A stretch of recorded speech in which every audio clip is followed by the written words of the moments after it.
जय हिंद बच्चों। तो आप लोग कैसे हैं बच्चों? उम्मीद करता हूं आप लोग सब अच्छे होंगे बच्चों, और आप लोग की पढ़ाई भी बहुत अच्छी चल रही होगी। तो देखिए बच्चों, अभी हम लोग का मैथमेटिक्स में मेंसुरेशन, या आप इसको ज्योमेट्री ब्रांच भी कह सकते हैं बच्चों, क्योंकि जो टॉपिक हम बता रहे हैं इसमें से बहुत सारे टर्म ज्योमेट्री से भी रिलेटेड हैं और मेंसुरेशन से भी रिलेटेड हैं, और ये दोनों से रिलेटेड हैं, इसीलिए इसको हम मेंसुरेशन या ज्योमेट्री ब्रांच के अंदर इसको रख सकते हैं बच्चों। और इसमें हम पढ़ रहे हैं बच्चों वृत्तों से संबंधित क्षेत्रफल, एरिया रिलेटेड टू सर्कल्स। तो वृत्तों से संबंधित क्षेत्रफल में मेरा पार्ट 1 हो चुका है बच्चों, और पार्ट 1 में हम वृत्त का इंट्रोडक्शन किए थे बच्चों। और वृत्त के इंट्रोडक्शन में आपको वृत्त का डिफिनेशन, वृत्त के कुछ पार्ट से आपको परिचित कराए थे बच्चों, जैसे वृत्त की त्रिज्या, रेडियस ऑफ सर्कल, उसके बाद वृत्त का केंद्र, सेंटर से परिचित कराए थे। फिर इसमें चर्चा हुई थी जीवा कॉर्ड के बारे में, फिर आर्क के बारे में आपको बताया गया था, चाप जिसको हिंदी में चाप बोलते हैं, फिर व्यास के बारे में बताए थे, डायमीटर के बारे में बताए थे, अर्धवृत्त के बारे में बताए थे। तो ये सब चीजों के बारे में हो गया था बच्चों। अब आज हम लोग इसके आगे का पार्ट्स देखेंगे। तो वृत्त के और भी पार्ट्स हैं बच्चों। तो वृत्त के और कौन कौन से पार्ट्स हैं, अब उसको हम लोग देखते हैं बच्चों कि वृत्त के और कौन से पार्ट्स हैं। तो वृत्त में और पार्ट्स में आपका क्षेत्रफल के बारे में बता ही दिए थे, एरिया वृत्त का कौन होता है इसके बारे में चर्चा हो गया था। तो आज हम लोग देखते हैं बच्चों अब उसके आगे वाले पार्ट्स जो सर्कल के हैं। तो उसमें से एक पार्ट से बच्चों त्रिखंड, आज हम लोग त्रिखंड के बारे में समझेंगे कि त्रिखंड क्या है। तो त्रिखंड जिसको इंग्लिश में सेक्टर बोला जाता है बच्चों, त्रिखंड यानी सेक्टर।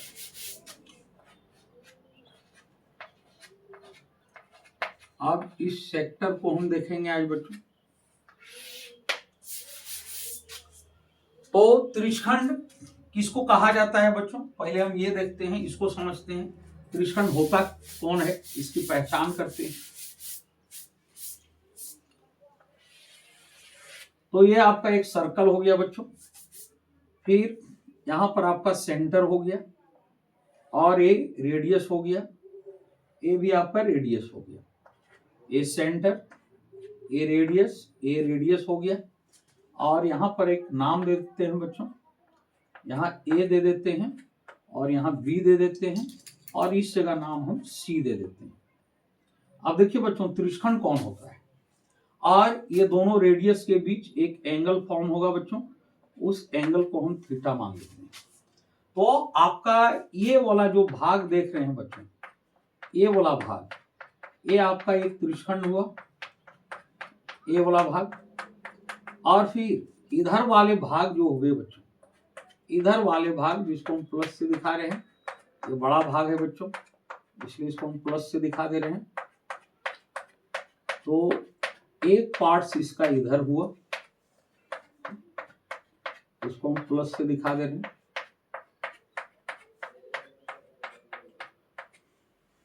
तो त्रिखंड होता क्या है बच्चों, पहले त्रिखंड का एक डिफिनेशन हम लोग देखते हैं। तो त्रिखंड होता है वृत्त की त्रिज्या, ये त्रिज्या हो गया और ये त्रिज्या हो गया। तो वृत्त की त्रिज्याओं और ये जो चाप हुआ बच्चों, एक जो आर्क हुआ एसीबी, यहां से यहां तक एक आर्क हुआ, एसीबी बोल सकते हैं या ए भी बोल सकते हैं। तो वृत्त की त्रिज्याओं और संगत चाप द्वारा बने भाग को त्रिखंड बोला जाता है बच्चों। तो वृत्त की त्रिज्याओं, ये दो त्रिज्या हो गया, और इस त्रिज्या द्वारा जो ये संगत चाप बना है बच्चों, ये दो त्रिज्या जिस चाप पर बना हुआ है बच्चों, तो ये दो त्रिज्याओं द्वारा जो संगत चाप बने हैं, तो ये दो त्रिज्याओं और संगत चाप के बीच का जो क्षेत्र हुआ बच्चों, ये बीच का जो भाग हुआ, इसी को त्रिखंड बोला जाता है।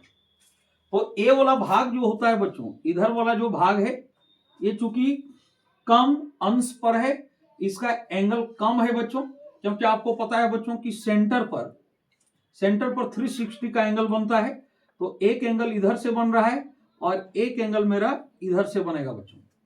तो इधर से जो एंगल बनेगा आप यहां देख सकते हैं बच्चों कि इधर वाले जो एंगल है इसका मान ज्यादा होगा, तो इसका ज्यादा मान होगा और इधर वाले एंगल का मान कम होगा।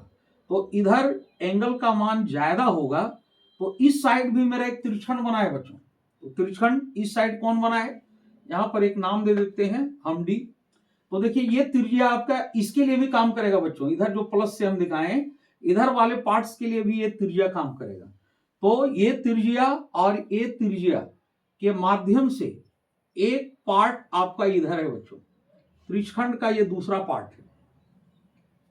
एक पार्ट आपका इधर हो गया, इस तरह से ऐसे करके इधर से इधर का पार्ट एक भाग ये हो गया बच्चों।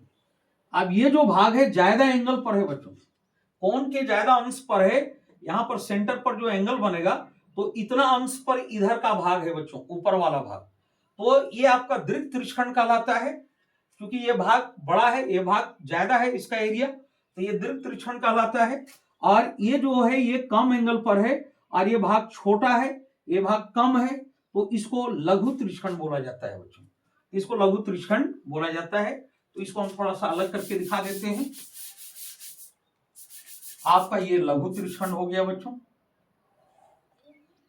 इस तरह का जो पार्ट है यहां पर, और फिर ऐसे करके जो है चाप इसका, तो यहां पर O है बच्चों, और इस जगह पर A है, इस जगह पर B है, और एक यहां भी पॉइंट दे दिए हैं C। तो ये जो आपका वृत्त का ये जो हिस्सा है बच्चों, एक कम एंगल पर है, तो कम एंगल पर है तो इस हिस्सा को बोला जाता है लघु त्रिक्षण। इसको लघु त्रिक्षण बोला जाता है बच्चों। ये हो गया आपका लघु त्रिक्षण।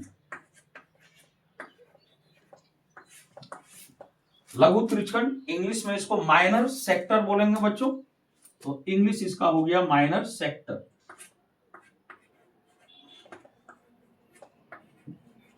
Minor sector.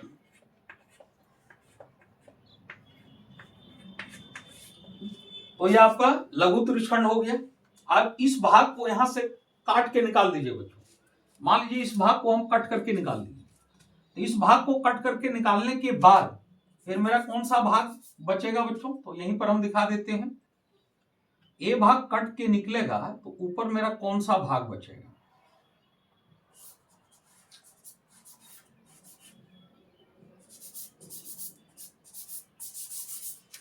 थोड़ा सा इधर साइड में दिखाते हैं।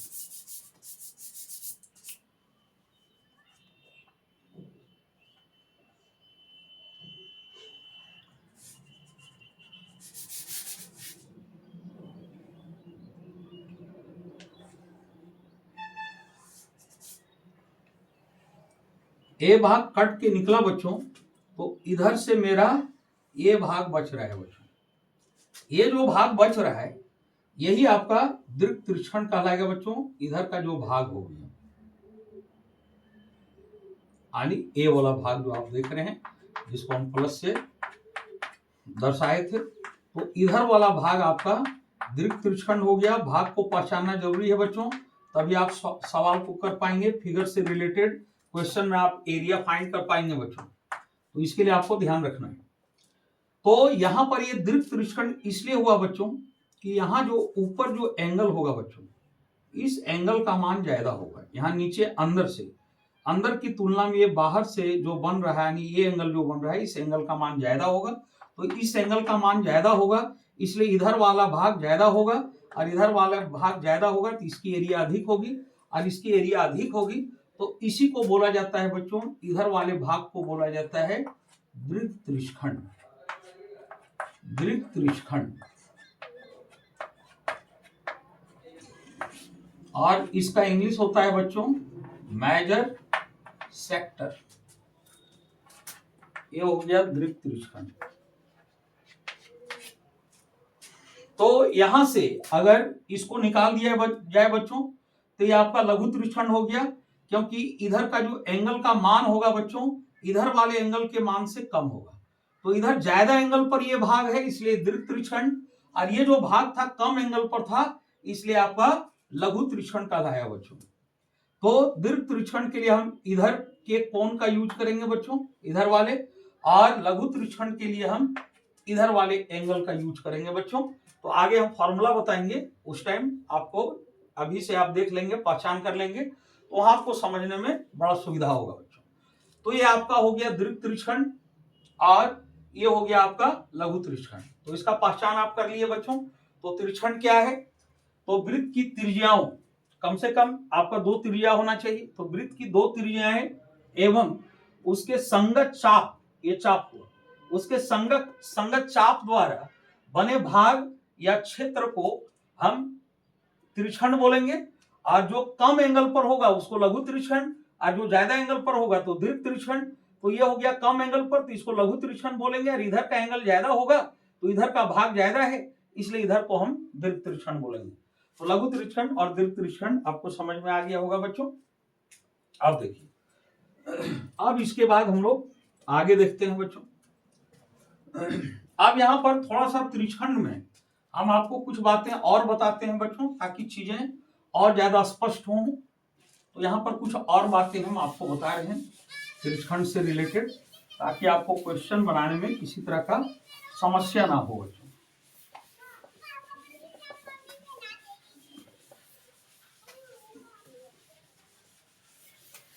अब लघु त्रिछंड और दीर्घ त्रिछंड पहचानने का एक तरीका और है बच्चों।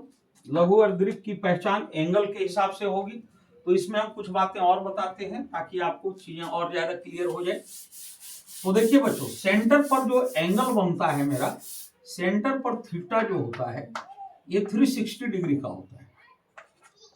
सेंटर पर जो एंगल बनता है वो आपका पूरे 360 का होगा। यहाँ पर जो एंगल बनेगा बच्चों, ये पूरे हम मिला देंगे, तो पूरे मिलाने के बाद कितना हो जाएगा बच्चों? तो ये पूरे मिला देंगे तो ये 360 हो जाएगा। अब पार्ट्स को हम किस तरह से पहचानेंगे? तो आप क्या कीजिए बच्चों, 360 को 2 भाग में कर दीजिए। अगर 360 को अगर 2 पार्ट में करते हैं बच्चों, इसको 50-50, तो 180 डिग्री होगा। अब 180 डिग्री पर जो त्रिछंड बनेगा बच्चों, थीटा 180 के लिए आपके कितने त्रिछंड बनेंगे बच्चों? तो 180 के लिए आपके 2 त्रिछंड बनेंगे, और दोनों त्रिछंड चूंकि 180 पर है इसलिए दोनों त्रिछंड का जो एरिया होगा बच्चों वो बिल्कुल समान होगा। तो दोनों त्रिछंड की एरिया अगर बिल्कुल समान हो जाए तो आप बताइए बच्चों, वो दोनों त्रिछंड क्या बन जाएगा बच्चों? तो वो दोनों त्रिछंड आपका अर्धवृत्त बन जाएगा बच्चों। कैसे बन जाएगा? थोड़ा यहां पर आप देखिए बच्चों, इस चीज को हम समझाते हैं। ये सर्कल हो गया बच्चों। अब यहां हम सेंटर पर जो एंगल थीटा ले रहे हैं, तो सेंटर पर 360 का बनता है वृत्त में, लेकिन हम इसको 2 पार्ट में डिवाइड कर दिए, 2 भाग में बांट दिए। तो 2 भाग में बांट दिए तो अब सेंटर पर 180 का एंगल बन जाएगा। तो 180 के एंगल को हमको 2 त्रिज्या से दिखाना है बच्चों, क्योंकि 2 त्रिज्याओं और संगत जीवा का भाग ही त्रिछंड होता है। तो 180 के लिए हम त्रिज्या कैसे लेंगे बच्चों? तो एक त्रिज्या ऐसे लेना होगा और एक त्रिज्या आपको सीधा लेना होगा। तो इस तरह से लेंगे तब यहां 180 का एंगल बनेगा बच्चों सेंटर पर। जब ये 180 का एंगल बनेगा तो ये भी एक त्रिछंड हो गया बच्चों। यहां पर और डाल दीजिए, इधर एक रेडियस हो गया, इधर एक रेडियस हो गया, तो ये भी एक त्रिछंड बनाया बच्चों। कैसे बनाया? तो 2 त्रिज्याओं में एक त्रिज्या आपका ये आ गया, फिर एक त्रिज्या ये आ गया, और इसका जो संगत जीवा आया बच्चों, संगत जीवा आपका ये हो गया। तो 2 त्रिज्याओं और संगत जीवा के मदद से जो भाग बनता है बच्चों वो त्रिछंड कहलाता है। अब अगर त्रिछंड 180 डिग्री पर बना है बच्चों, तो 180 डिग्री पर जो त्रिछंड बनेगा वो त्रिछंड वृत्त को 2 बराबर भागों में बांट देगा बच्चों। और जब इसको 2 बराबर भागों में बांट देगा तो कहने का मतलब ये दोनों त्रिछंड अब आपका अर्धवृत्त बन गया बच्चों। ये दोनों त्रिछंड अर्धवृत्त बन गया। ये दोनों त्रिछंड इस टाइप से अर्धवृत्त बन गया बच्चों। तो अगर थीटा सेंटर पर 360 का है, अगर इसको हम 2 बराबर भागों में बांटते हैं तो 2 बराबर त्रिछंड बनेंगे, और 2 बराबर त्रिछंड जो बनेंगे उनका जो एंगल होगा वो 180 डिग्री का होगा बच्चों। अब इसके बाद जानना है कि अगर इस थीटा को हम अगर 4 भाग में बांट देते हैं बच्चों, इस थीटा को अगर हम 4 भाग में बांटते हैं तो 360 अपॉन 4 यहां हाफ किए, आप इसी को हाफ कर दीजिए या 360 को 4 भाग में बांट दीजिए, या तो आप इसी को हाफ कर सकते हैं, तो आपका 90 डिग्री पर बनेगा। अब थीटा जब 90 डिग्री होगा बच्चों, तो आप बताइए अगर थीटा 90 डिग्री होगा और 90 डिग्री पर जब त्रिखंड बनेंगे तो त्रिखंड पूरे सर्कल का कौन सा हिस्सा होगा? तो 180 पर बनता है तो पूरे सर्कल का आधा हिस्सा होता है वो त्रिखंड। अगर थीटा 180 होता है तो 180 पर जो त्रिखंड बनता है वो पूरे वृत्त का आधा होता है बच्चों। अब आप बताइए कि 90 डिग्री पर जो त्रिखंड बनेगा वो वृत्त का कौन सा हिस्सा होगा बच्चों? तो 180 हो गया, 180 पर वृत्त का आधा हिस्सा, अब फिर और इसका आधा कर दिए तो आधा का आधा होगा तो 1/4 हो जाएगा बच्चों। तो 90 डिग्री पर जो त्रिखंड बनेगा वो पूरे वृत्त का आपका चौथा हिस्सा होगा, यानी पूरे वृत्त का एक टाइप का वो क्वाड्रेंट हो जाएगा बच्चों, एक क्वाड्रेंट वो हो जाएगा थीटा 90 पर। आप देखिए अब 90 पर कीजिए बच्चों, तो मान लीजिए आपका सर्कल हो गया। अब सेंटर पर हमको 90 का एंगल फॉर्म करना है बच्चों, तो 90 का एंगल फॉर्म करने के लिए हम किस टाइप से लेंगे? तो त्रिज्या हम इस टाइप से लेते हैं बच्चों, 90 पर लेना है तो एक त्रिज्या आप ऐसे ले लीजिए और एक त्रिज्या आप ऐसे ले लीजिए। अब यहां पर आपका 90 का एंगल बन गया बच्चों। अब जब ये 90 का एंगल बना तो कहने का मतलब ये आपका त्रिज्या हो गया, रेडियस, ये भी रेडियस हो गया, और ये आपका सेंटर हो गया। तो सेंटर मतलब दो त्रिज्याओं और इस जीवा के मदद से जो यहां भाग बना, जो क्षेत्र बना, ये आपका त्रिखंड हुआ बच्चों। और त्रिखंड ये चूंकि 90 डिग्री पर है बच्चों, तो 90 डिग्री पर है तो पूरे वृत्त के चौथा हिस्सा में है बच्चों, पूरे वृत्त के ये 1/4 हिस्सा में है, यानी एक तरह का क्वाड्रेंट बन गया बच्चों, वृत्त का क्वाड्रेंट बन गया। तो इसको हम थोड़ा फिगर में दिखाते हैं, ये जो क्वाड्रेंट बना तो किस टाइप से बना। तो ये चीज तो आप लोग समझ गए कि 180 पर होगा तो आपका अर्धवृत्त बन जाता है 180 के लिए। अब यहां पर ये क्वाड्रेंट हो गया। अब 4 हिस्सा को समझने के लिए आप ऐसे भी कर सकते हैं, 4 हिस्सा को समझना है तो इस तरह से ले लीजिए और इस तरह से लीजिए। यहां पर 90 का एंगल बना, 90 का एंगल, 90 का एंगल, 90 का एंगल बना, ये आपका रेडियस हो गया, ये रेडियस हो गया, ये रेडियस हो गया और ये रेडियस हो गया। तो सब जगह देख लीजिए बच्चों, 90 डिग्री पर बना तो एक रेडियस ये हुआ, दूसरा रेडियस ये हो गया और संगत चाप ये हो गया, तो यहाँ एक त्रिखंड बना। फिर उसी तरह इसके लिए तो ये रेडियस हो गया, ये रेडियस हो गया और एंगल ये आपका 90 डिग्री हो गया और संगत चाप आपका ये हो गया, तो यहाँ पर एक त्रिखंड बना। उसी तरह यहाँ एक त्रिखंड बना और एक यहाँ त्रिखंड बना। और जब 90 डिग्री पर त्रिखंड बनता है बच्चों तो पूरे वृत्त का चौथा हिस्सा होता है, यानी सर्कल का वो क्वाड्रेंट होता है, चौथा हिस्सा में होता है बच्चों, वृत्त का वो चतुर्थांश होता है, चौथा हिस्सा पर होता है। तो अगर थीटा 90 डिग्री बन जाए तो आप समझ जाएंगे कि अगर 90 डिग्री पर त्रिखंड बन रहा है तो पूरे वृत्त के चौथा हिस्सा पर बन रहा है बच्चों, क्योंकि 360 को हम 4 से डिवाइड करते हैं तो मेरा 90 आता है और 90 पर होगा तो ये वृत्त 4 बराबर भागों में बढ़ जाएगा और एक भाग जो 90 डिग्री पर त्रिखंड बना है वो आपका वृत्त का चतुर्थांश कहलाएगा बच्चों। तो यहां तक बातें आप समझिए। अब आपको एक बात और जानना है बच्चों, वो कौन सी बात जानना है? जब हम 360 को 2 भाग में डिवाइड किए बच्चों तो 180 बना। अब अगर 180 से एंगल अगर कम रहता है बच्चों, 180 पर दोनों बराबर हो जाता है। अगर 180 से एंगल कम होता है बच्चों तो 180 से कम होने पर वो जो त्रिखंड बनेगा वो लघु होगा या दीर्घ होगा? आप पता कीजिए बच्चों क्या हो सकता है, सोचिए, दिमाग लगाइए। तो 180 पर दोनों बराबर हो जाता है, 180 पर दोनों त्रिखंड बराबर हो जाते हैं। अब 180 से कम रहा, मान लीजिए 170 डिग्री रहा, 170 डिग्री रहा, या तो 180 से कम होना चाहिए, या 160 डिग्री रहा, तो इतना एंगल पर जो त्रिखंड बनेगा बच्चों वो आपका लघु होगा। यानी 180 डिग्री से कम एंगल पर अगर है तो त्रिशखंड आपका लघु है, और 180 से अगर ज्यादा एंगल पर है तो त्रिशखंड आपका दीर्घ त्रिशखंड है बच्चों। तो अगर इसको ध्यान में रखेंगे कि अगर आपका theta is greater than 180 degree, तो यहां पर जो त्रिशखंड बनेगा बच्चों ये आपका दीर्घ होगा। इस थीटा के लिए जो त्रिशखंड बनेगा ये आपका दीर्घ त्रिशखंड होगा, ये आपका दीर्घ त्रिशखंड हो जाएगा। और अगर थीटा लेस देन 180 डिग्री, तो यहां पर जो त्रिशखंड बनेगा बच्चों वो आपका लघु होगा, लघु त्रिशखंड होगा। तो इसको जानने का तरीका क्या हुआ बच्चों, हम कैसे जानेंगे कि लघु है या दीर्घ है? तो आपको करना कुछ नहीं है, थीटा जो पूरे सेंटर पर 360 बनता है उसको दो भाग में बांट देना है। तो दो भाग में बांटेंगे तो 180 होगा जिसमें दोनों बराबर होगा। अब 180 से ज्यादा रहा तो दीर्घ हो जाएगा, 180 से कम रहा तो लघु हो जाएगा। आप चेक करके देख सकते हो। हम बोले कि 170 डिग्री, तो मान लीजिए 170 डिग्री पर है तो इसको हम लघु बोले, तो पूरे सेंटर पर कितना का एंगल बनेगा बच्चों? तो पूरे सेंटर पर 360 का एंगल बनेगा। अब इसमें से 170 डिग्री आप माइनस कर दीजिए बच्चों, तो आपका 0 हो गया, 0 डिग्री। और फिर 16 में 7 9 हो गया, और फिर यहाँ कितना बच गया बच्चों? 1 ले लिए, 2 में 1 1, तो ये 190 डिग्री हुआ, और इधर का पार्ट 170 डिग्री हुआ। तो इधर 170 डिग्री वाला आपका लघु हो गया और 190 वाला आपका दीर्घ हो गया, क्योंकि इससे एंगल का मान इसका ज्यादा है।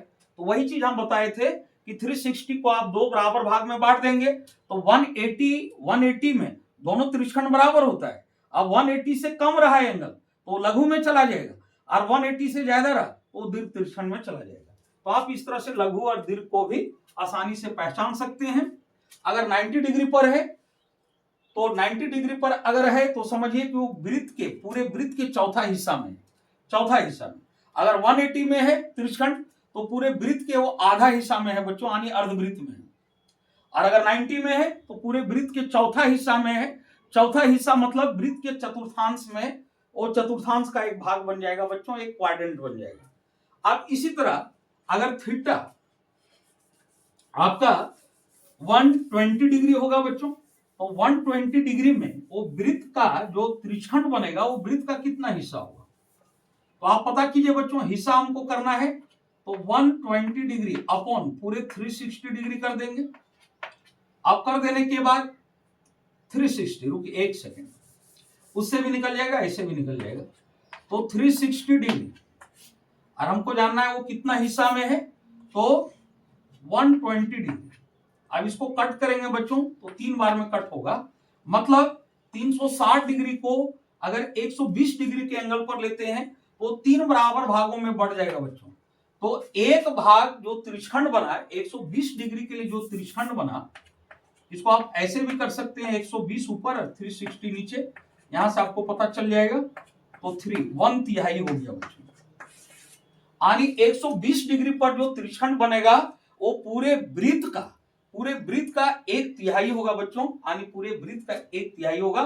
तो पूरे वृत्त का जितना क्षेत्रफल होगा 120 डिग्री के लिए जो त्रिशखंड बनेगा उस क्षेत्रफल का 1/3 हो जाएगा। अब इसी तरह बच्चों अगर 60 डिग्री पर देखा जाए तो 60 डिग्री पर क्या होगा? तो हम इसको 60 डिग्री से डिवाइड कर देंगे तो 360 डिग्री और अपॉन 60 डिग्री, तो कितना बार में कट जाएगा? 6 बार में।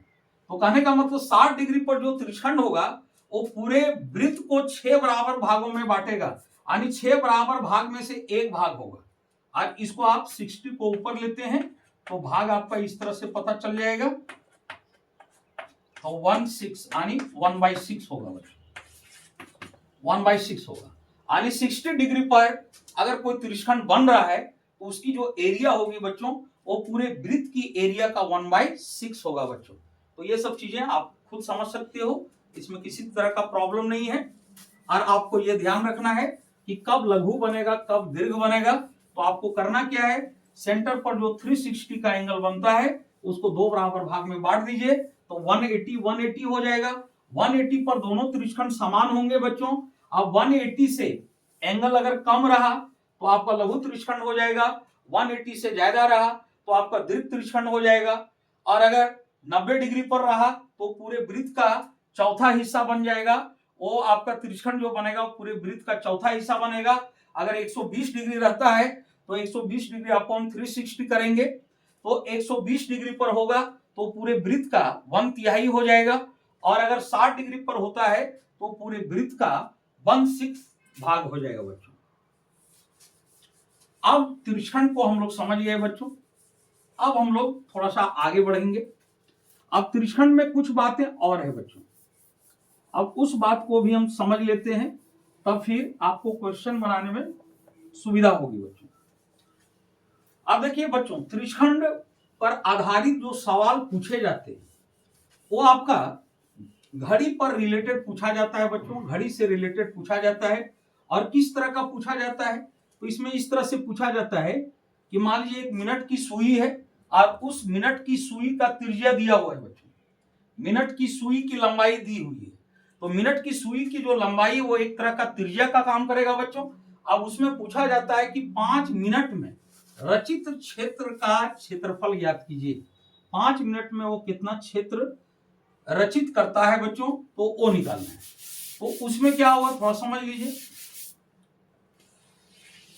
मान लीजिए घड़ी है बच्चों, एक घड़ी हो गया, यहां पर सेंटर हो गया। अब मान लीजिए पहले मिनट की सुई इस जगह पर था बच्चों, अब मिनट की सुई इस जगह से अगले पॉइंट पर आ गया बच्चों, अगले पॉइंट पर आ गया, यानी मिनट की सुई पहले इस जगह थी, ये त्रिज्या का काम करेगा, और ये मिनट की सुई पहले इस पॉइंट पर था, अब ये अगले पॉइंट पर आ गया। तो ये पॉइंट और ये पॉइंट के बीच मिनट की सुई के लिए आपका 5 मिनट बन हो गया, 5 मिनट। तो 5 मिनट में ये जो क्षेत्र बना बच्चों, इस क्षेत्र का एरिया कितना होगा, इस क्षेत्र का एरिया कितना होगा हमको ये जानना है बच्चों। तो इस क्षेत्र का एरिया निकालने के लिए, इस भाग की एरिया फाइंड करने के लिए आपको थीटा पता होना चाहिए। तो आपको ये जानना होगा बच्चों कि 5 मिनट में मिनट की सुई यहां सेंटर पर कितने डिग्री का कोण बनाएगा बच्चों। अब ये चीज अगर आप जान जाते हैं, आपको अगर थीटा पता चल जाता है और त्रिज्या पता चल जाता है, तो आप इजीली इस भाग का आप क्षेत्रफल फाइंड कर लेंगे बच्चों, इस भाग का आप क्षेत्रफल निकाल लेंगे। तो अब यहां हम देखते हैं बच्चों कि मिनट की सुई द्वारा 5 मिनट में कितना एंगल, कितना अंश का कोण बनेगा, इसको देखते हैं बच्चों। इसको देखने के लिए थोड़ा सा घड़ी पर हम विचार करते हैं और वहां पर हम सारी चीजों को आपको समझा देते हैं कि कितने एंगल बनेंगे, उसको हम 2-3 तरीके से आपको बता देते हैं बच्चों।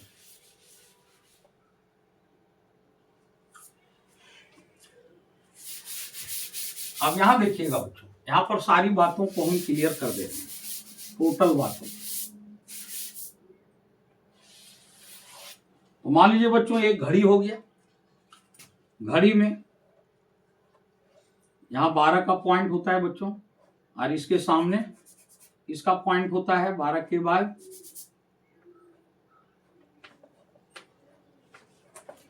एक पॉइंट यहां ले लीजिए, फिर एक यहां ले लीजिए, और एक आपको यहां ले लेना है बच्चों।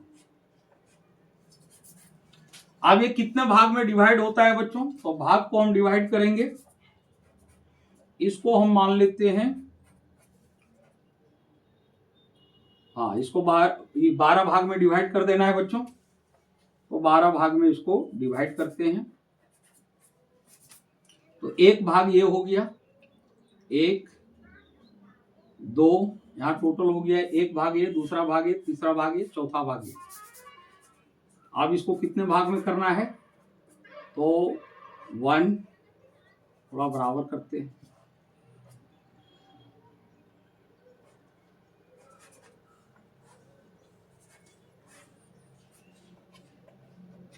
बारह 1 2, और इस जगह 3 हो जाएगा ना।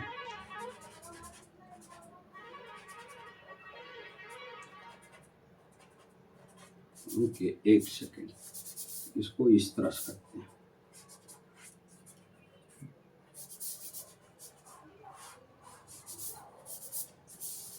पहले इसको 12 भाग में डिवाइड करते हैं।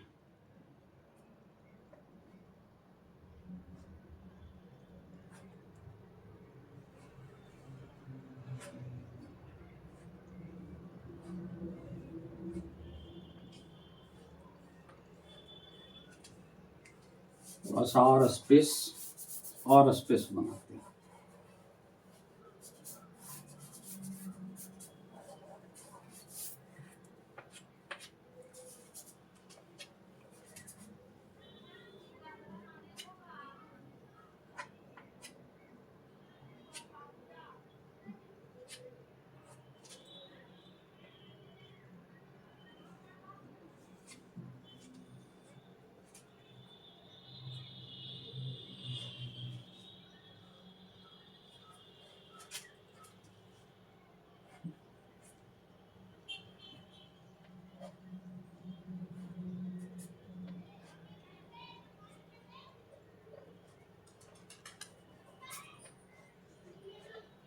इस तरह से बना दिए बच्चों। अब यहां पर लिखते हैं बच्चों, यहां आपका हो गया 12, 1 2 3 4 5 6 7 8 9, ये वो घट गया। इसी में बना देते हैं बच्चों, आप लोग अच्छा से कर लेंगे। 10 11। अब ये टोटल बन गया बच्चों। तो आपको पता है बच्चों, पूरा जो घड़ी होता है ये पूरे 12 भागों में बटा होता है बच्चों। जब ये पूरे 12 इक्वल भाग में डिवाइड होता है बच्चों, यहाँ पर थोड़ा सा आगे पीछे मेरा हो गया है, आप लोग अच्छा से कर लेंगे। तो ये 12 भाग में डिवाइड होता है और थोड़ा सा रेंज मेरा इधर उधर हो गया है। 12 के सामने आपका 6 पड़ेगा बच्चों, और इधर 3 के सामने इधर 9 पड़ेगा। तो उस तरह से आप अरेंज कर लेंगे। यहाँ पर हम मेन बात समझाते हैं। तो ये 12 भागों में बटा होता है बच्चों। तो आप पहले बताइए बच्चों कि ये 12 बराबर भागों में बटा होता है, तो पूरे घड़ी एक वृत्त हो गया। तो पूरे वृत्त कितना डिग्री का होता है बच्चों? तो पूरे वृत्त आपका 360 डिग्री का होता है। और कितने भाग में ये बटे हुए हैं बच्चों? तो ये टोटल 12 बराबर भागों में बटा हुआ है। तो बराबर भागों में बटा हुआ है, तो हम इसको 12 से डिवाइड करेंगे बच्चों। तो 12 से डिवाइड करेंगे तो आपका 30 डिग्री हो जाएगा बच्चों। अगर हम 12 से डिवाइड करते हैं तो आपका ये 30 डिग्री हो जाता है। तो कहने का मतलब हुआ कि दो भाग के बीच का जो एंगल बनेगा बच्चों, वो आपका 30 डिग्री का एंगल बनेगा। यानी यहाँ जो भाग बन रहा है 12 और 1 के बीच का, यहाँ 30 डिग्री का एंगल बनेगा बच्चों। फिर 1 और 2 के बीच भाग बन रहा है, यहाँ भी 30 डिग्री का एंगल बनेगा, और यहाँ भी 30 डिग्री का एंगल होगा। फिर इस जगह भी 30 डिग्री का एंगल होगा, फिर यहाँ भी 30 डिग्री का एंगल, फिर इस जगह भी 30 डिग्री का एंगल होगा। यानी सारे पार्ट्स, दो पॉइंट्स के बीच का एंगल जो होगा ये आपका 30 डिग्री का एंगल हो जाएगा। 30 डिग्री का, यहाँ भी 30 डिग्री का, और यहाँ भी 30 डिग्री का एंगल हो जाएगा। और फिर इस जगह भी 30 डिग्री का होगा, और फिर यहाँ भी आपका 30 डिग्री का एंगल हो जाएगा। और इस तरह से 30 कितने हो गए बच्चों? तो आप काउंट कीजिए, यहीं से करते हैं। 1 2 3 4 5 6 7 8 9 10 11 12 हो गए। और 12 हो गए तो 30 डिग्री को 12 बार जोड़ेंगे या 12 से गुना करेंगे, फिर वही 360 डिग्री आ जाएगा। तो कहने का मतलब हुआ बच्चों कि दो पॉइंट्स के बीच, यहाँ 12 और यहाँ 1 है, तो इस दो पॉइंट्स के बीच आपका 30 डिग्री का एंगल फॉर्म हो रहा है। आप देखिए बच्चों, ये दो पॉइंट्स के बीच अगर हम सेकंड की सुई लेंगे बच्चों, तो ये दो पॉइंट्स के बीच, हर दो पॉइंट्स के बीच सेकंड का सुई कितना टाइम दिखाएगा? तो सेकंड का सुई 5 सेकंड दिखाएगा बच्चों। सेकंड का सुई आपका 5 सेकंड दिखाएगा। और मिनट का जो सुई है बच्चों, ये दो पॉइंट के बीच मिनट का सुई कितना मिनट दिखाएगा बच्चों? तो मिनट का सुई 5 मिनट दिखाएगा बच्चों। मिनट का सुई 5 मिनट दिखाएगा। और सेकंड की सुई इसके और इसके बीच 5 सेकंड दिखाएगा बच्चों। और टोटल सेकंड की सुई पूरा चक्कर लगाएगा बच्चों। तो एक जगह 5 दिखाया तो 12 25 60 सेकंड। और 1 मिनट में मिनट की सुई पूरा चक्कर लगा लेगा। और मिनट की सुई 1 मिनट में सेकंड की सुई 60 सेकंड में एक चक्कर लगाएगा, मतलब 1 मिनट में एक पूरा चक्कर लगा लेगा। तो सेकंड की सुई कहने का मतलब 60 सेकंड या 1 मिनट में 360 का एंगल फॉर्म करेगा बच्चों। तो यहां पर ये चूंकि 12 भाग में घड़ी डिवाइड होता है, तो हर भाग के बीच का जो एंगल होगा बच्चों ये 30 डिग्री का एंगल होगा हर भाग का। अब अगर हम सेकंड की सुई का बात करें बच्चों, तो सेकंड की सुई यहां से यहां तक अगर आती है तो 5 सेकंड होता है, तो 5 सेकंड में 30 डिग्री का एंगल फॉर्म करेगा। तो सेकंड की सुई 5 सेकंड में 30 डिग्री का एंगल फॉर्म करेगा। अब मिनट की सुई इस पॉइंट से इस पॉइंट तक आएगा, यानी हर पॉइंट में जाएगा तो 55 मिनट बनाएगा। अब 55 मिनट में 12 पचे 60 मिनट हो जाएगा, और मिनट की सुई 60 मिनट में यानी 1 घंटे में पूरे घड़ी का एक चक्कर लगा लेगा बच्चों। तो 5 मिनट में मिनट की सुई 30 डिग्री का एंगल बनाएगा बच्चों, 5 मिनट में। उसके बाद अगर घंटा का बात किया जाए बच्चों, तो घंटा की सुई, अब मान लीजिए घंटा की सुई यहां से यहां तक आया बच्चों, तो एक पॉइंट से दूसरे पॉइंट में आएगा तो वो 1 घंटा बनाता है बच्चों। तो एक पॉइंट से दूसरे पॉइंट में आने पर घंटा की सुई 1 घंटा टाइम 100 करता है। तो 1 घंटा में भी कितना का एंगल बनेगा बच्चों, तो 1 घंटा में भी आपका 30 डिग्री का ही एंगल बनेगा। तो जो घंटा की सुई है बच्चों, सेकंड की सुई है, मिनट की सुई, अंतर क्या है कि 5 सेकंड। तो सेकंड वाली सुई में 2 पॉइंट आपका 5 सेकंड वो दिखाएगा, 2 पॉइंट के बीच, कहीं भी 2 पॉइंट के बीच 55 सेकंड दिखाएगा बच्चों। तो कहने का मतलब हुआ सेकंड की जो सुई है, सेकंड वाली जो सुई है वो 5 सेकंड में 30 डिग्री का एंगल फॉर्म करेगी, और मिनट वाली सुई 5 मिनट में 30 डिग्री का एंगल 100 करेगी, और घंटे वाली सुई 1 घंटा में 30 डिग्री का एंगल 100 करेगी बच्चों। अब अगर मिनट की सुई पर दिया बच्चों, तो ये 5 मिनट में 30 डिग्री का एंगल फॉर्म कर रहा है, तो 5 मिनट के लिए रचित क्षेत्रफल निकालना पड़ेगा, तो हम थीटा 30 डिग्री यूज करेंगे बच्चों 5 मिनट के लिए।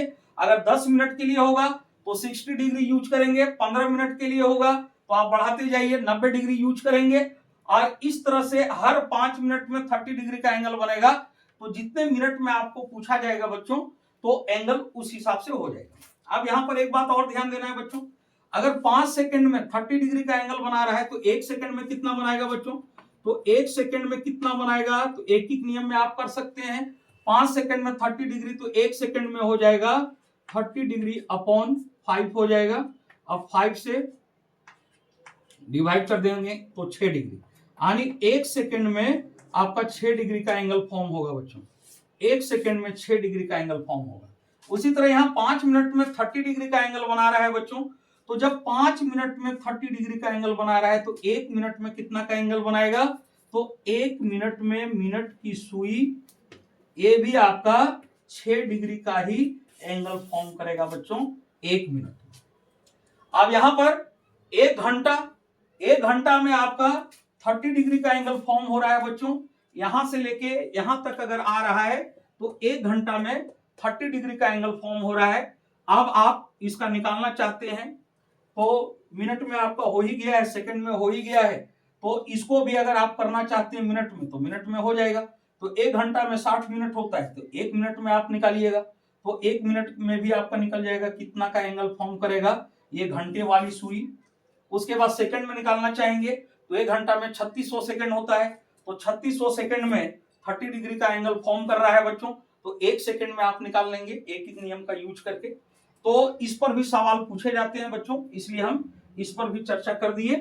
घड़ी पर आधारित जो सवाल पूछा जाएगा तो उसमें आपका सुई की लंबाई दिया हुआ रहेगा, मिनट की सुई की लंबाई जो कि त्रिज्या का काम करेगा। अब 5 मिनट में करेगा, तो आपको पता है बच्चों पूरे घड़ी जो होता है ये बराबर भागों में बटा होता है बच्चों, कि 2 पॉइंट के बीच यानी एक भाग के बीच 30 डिग्री का एंगल बनेगा।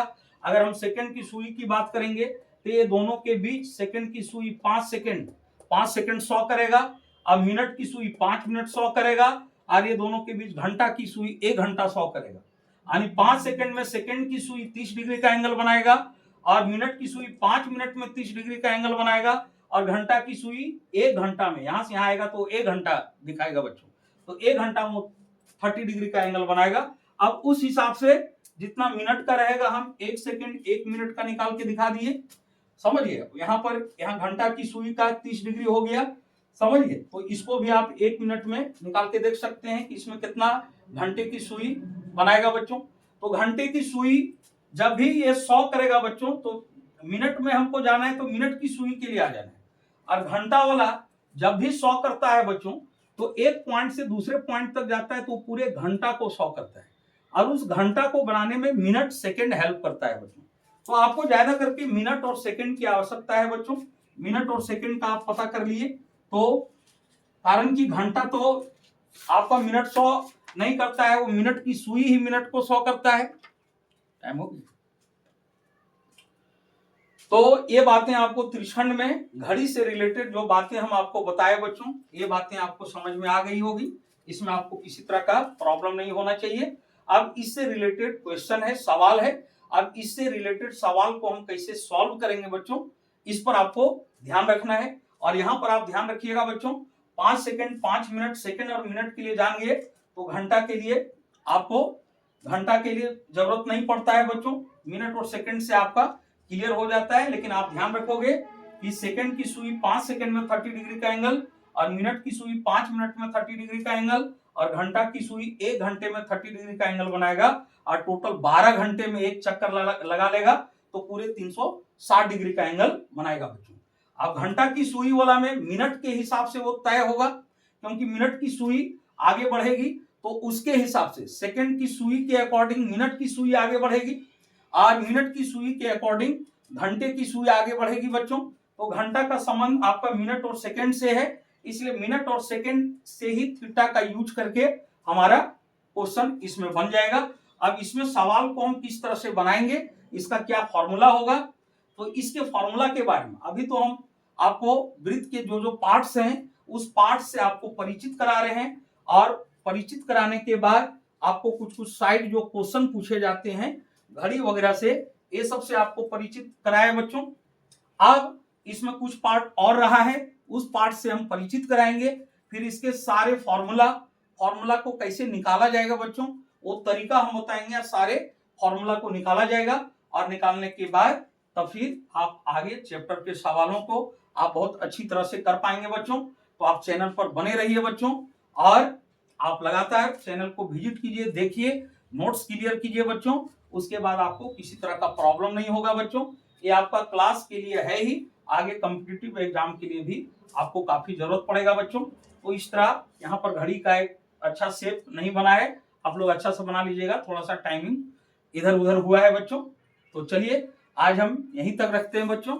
अब नेक्स्ट पार्ट में हम इसका कुछ और पार्ट बचा है उस पर चर्चा करेंगे, और चर्चा करने के बाद फिर फॉर्मूला को कैसे निकाला जाता है उस पर काम करेंगे बच्चों। तो इस पार्ट में आज यहीं तक, जय हिंद।